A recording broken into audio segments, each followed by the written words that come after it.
चंद्रशेखर जी।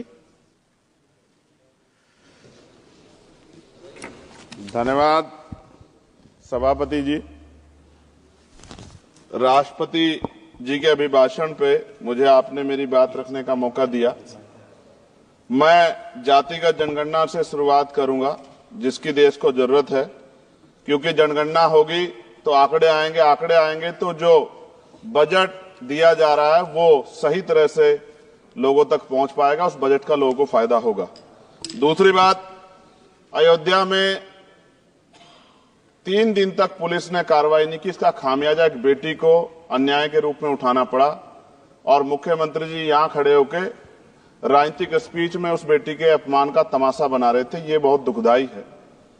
साथ साथ कुंभ में जिनकी जान गई उनको मैं श्रद्धांजलि देता हूं और मुख्यमंत्री जी को आपके माध्यम से कहता हूं कि वो सूची दे दे तो मुआवजा सब लोगों तक पहुंच जाए। बहुत अच्छी बात है। एक आईना सर मुझे दिखाना है देश भर की सरकारों को। यही बागपत के एक बच्चे ने न्याय नहीं मिला सर, आत्महत्या कर ली पार्लियामेंट के सामने, जितेंद्र ने। परभनी में बाबा साहब अम्बेडकर की स्टैचू तोड़ी गई सर, वहां सोमनाथ सूर्यवंशी को पुलिस ने मार दिया सर। यहां पंजाब में सर, अमृतसर में बाबा साहब अम्बेडकर की प्रतिमा पे किस तरह का अपमान किया गया। गोरखपुर में 2 दलित बच्चों की हत्या हुई सर। सूरत में एक दलित बच्ची को फीस ना चुका कारण अपमानित किया गया, उसने सुसाइड कर लिया सर। झुंझुनू में राजस्थान में एक बच्चे की पिटाई की गई मटकी छूने पे सर दोबारा। कठुआ जम्मू में सर एक नाबालिग बच्ची का सामूहिक बलात्कार किया गया सर। साथ साथ सहारनपुर में भूमाफियाओं ने शमशान की भूमि को देवबंद में सर जबरन कब्जा करने की कोशिश की, गोलीबारी की सर। आजमगढ़ में सूरज की हत्या सर हो गई और पुलिस बचाने काम करे अपराधियों को। सर SC/ST को पहले जमीन मिलती थी पट्टों के रूप में, कई सरकार ने दी। उन जमीनों को पहले तो दबंगों ने कब्जा के रखा और अब उन जमीनों को सरकार भी छीन रही है सर। शहर में रहने वालों को SC/ST को आवासीय पट्टे दिए जाने चाहिए। आजादी के 75 साल भी घर नहीं है, बाद भी SC/ST के बच्चों को जो स्कॉलरशिप दी जाती थी, केंद्र और राज्य का आपसी विवाद है कि 60% आप दोगे, 40 हम देंगे। इस चक्कर में कई बार स्कॉलरशिप सब नहीं समय पहुंचती, मानसिक प्रताड़ना होती है, स्कूल परेशान करते हैं, कॉलेज। इसलिए मेरी राय है सर कि 0 बैलेंस पे उन बच्चों का एडमिशन कराया जाए। जब सरकार कुछ करना ही चाहती तो बच्चों को फायदा हो जाए। और देश भर में सर बहुत सारे छात्रावास बने हैं, लेकिन उन छात्रावास की स्थिति ऐसी है जर्जर, जैसे हमारे स्कूलों की है। इन छात्रावास का जीर्णोद्धार करा जाए, उनकी रख रखाव का ख्याल रखा जाए, क्योंकि यहाँ देश का भविष्य तैयार हो रहा है। और ऐसी हालात सर स्कूलों की है, स्कूलों के हालात आप देश भर में, मैं उत्तर प्रदेश से आता हूँ, जाके देखोगे नगीना क्षेत्र में सर अगर स्कूल गिर जाएगा किस दिन बहुत बड़ा हादसा हो जाएगा, कोई पूछने वाला नहीं है सर। बात ओबीसी समुदाय की जाए सर, ओबीसी समुदाय को वक्त आ गया है कि विधानसभा और लोकसभा में आरक्षण जो है सर मिलना चाहिए, जो उनकी पर्याप्त संख्या यहाँ लोकसभा में और सभी स्टेटों की विधानसभा में आ पाए, जो सामाजिक समानता की दिशा में जरूरी कदम है। ओबीसी को भी SC/ST की तरह सर प्रमोशन रिजर्वेशन मिले। ओबीसी आरक्षण में जोड़ा गया सर असंवैधानिक है, क्रीमी लेयर, उसको खत्म किया जाए।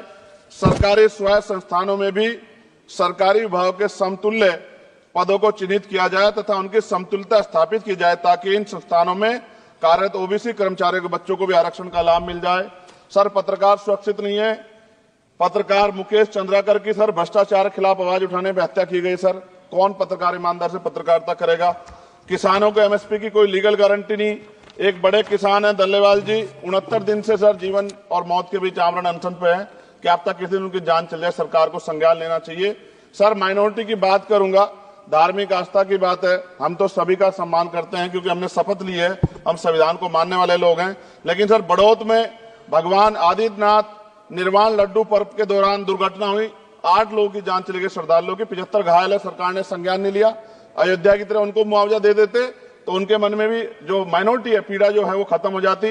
न्यायालय द्वारा पारित आदेश के बावजूद जैन समाज को जैन महातीर्थ गिरनार जूनागढ़ गुजरात पे पूजा करने रोका जाए, जो उनके मौलिक अधिकार का उल्लंघन है सर। बरेली में सार्वजनिक रूप से हजरत पैगंबर मोहम्मद साहब के खिलाफ सार्वजनिक अपमानित गाने चलाए गए। क्या सर मुसलमानों की धार्मिक आस्था का सम्मान नहीं होना चाहिए? उनका भी तो आजादी में योगदान है। और इनको अपराधियों किसका संरक्षण है कि खुलेआम इतने इस तरह गाने बजा के अपमानित कर रहे हैं। संभल की हिंसा में सर 74 लोगों की गिरफ्तारी हुई है और वहां के मुस्लिम डर के साए में है। सरकार बेगुनाहों की गिरफ्तारी बंद करे। महाराष्ट्र में सर चंद्रपुर जिला पड़ता है, मैं अभी गया था। तालुका चिमूर में ताडोबा फॉरेस्ट में संग्रामगिरी पहाड़ पर बौद्ध स्थल है सर, बहुत पुराना।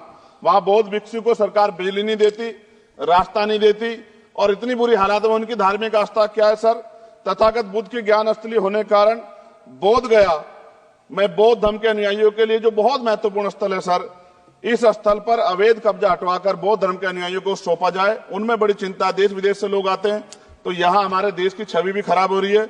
और अभी 12 फरवरी को सदगुरु रविदास जी महाराज की जयंती है और 14 अप्रैल को बाबा साहब अम्बेडकर की, 11 अप्रैल को राष्ट्रपिता ज्योतिबा फुले। इनको मानने वाले लोग नए कार्यक्रम करना चाहते हैं। अभी जिस विचार की सरकार है सर, वो तो कोई कार्यक्रम कर लें, लेकिन अगर ये कार्यक्रम करना चाहते हैं तो इनको कोई छूट नहीं है और नई परमिशन नहीं मिल रही। खत्म करूंगा सर, अंत में थोड़ा सा और रह गया सर, इसको खत्म करूंगा। लेकिन सर मैं जानना चाहता हूं, क्या सरकारी पैसे पे एक ही धर्म का अधिकार है?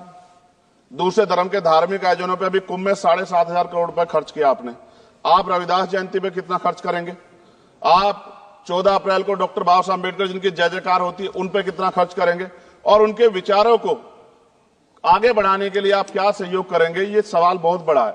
और अंत में सर मुझे आपसे, आपके माध्यम से सरकारों को कहना है सर, क्या इस देश से दलितों, मुसलमानों, पिछड़ों, आदिवासियों को निकाल देना चाहती है सरकार? जिस तरह से उनके अधिकारों को, स्कॉलरशिप को, उनकी पढ़ाई को, हेल्थ सिस्टम में कोई पैसा नहीं खर्च हो रहा है, क्या उनको निकाल के इस देश को ऐसा देश बनाना चाहते हैं जहां कुछ ही धर्म के लोग रहेंगे? सर मैं ये कहना चाहता हूं, देश सबका है, और अगर सरकार ये तय करके बैठ गई कि वो दलितों, मुसलमानों को, पिछड़ों को, आदिवासियों को निकाल देगी, तो सर ये संभव नहीं। इतनी बड़ी आबादी है, हम अम्बेडकरवादी लोग उनके पक्ष में खड़े हैं, क्योंकि हमने शपथ ली है कि हम हर व्यक्ति का संरक्षण करेंगे। और मैं आपके माध्यम से सरकार को चेतावनी के तौर पर कहना चाहता हूं, सरकार अपनी इस आदत में सुधार करे, वरना इसके परिणाम सड़कों में बहुत भारी होंगे। अगर मुसलमानों को, दलितों को आप लोग निकालने के बारे में सोचोगे और उनकी धार्मिक आस्था का अपमान करोगे, तो ये हम लोग किसी कीमत पे बर्दाश्त नहीं करेंगे। मैं आपका धन्यवाद करूंगा सर, लेकिन साथ साथ मैं ये भी कहूंगा सर, सर खत्म कर रहा हूं सर, 10 सेकंड में खत्म कर रहा हूं। नहीं, सर आप आदेश करेंगे तो खत्म कर दूंगा। खत्म कर दीजिए, एक सेंटेंस बोलिए। 10 सेकंड में खत्म कर दूं सर? एक सेंटेंस में 10 सेकंड भी आएगा, बोलिए। सर मैं बस ये कहना चाहता हूं कि सरकार सभी का ध्यान रखे और उनमें भी गरीबों का ज्यादा ध्यान रखे, क्योंकि सर अभी जेब कटाई हुई 2800 रुपए का टिकट है सर इलाहाबाद का, 56,000 रुपए का था सर। मैंने मंत्री जी से कहा, तब जाके उन्होंने संज्ञान लिया, तब आधे रेट हुए। इसलिए कह रहा हूं, धर्म के नाम पे धंधा और लूट नहीं होनी चाहिए सर, इसकी जिम्मेदारी सरकार की। धन्यवाद सर।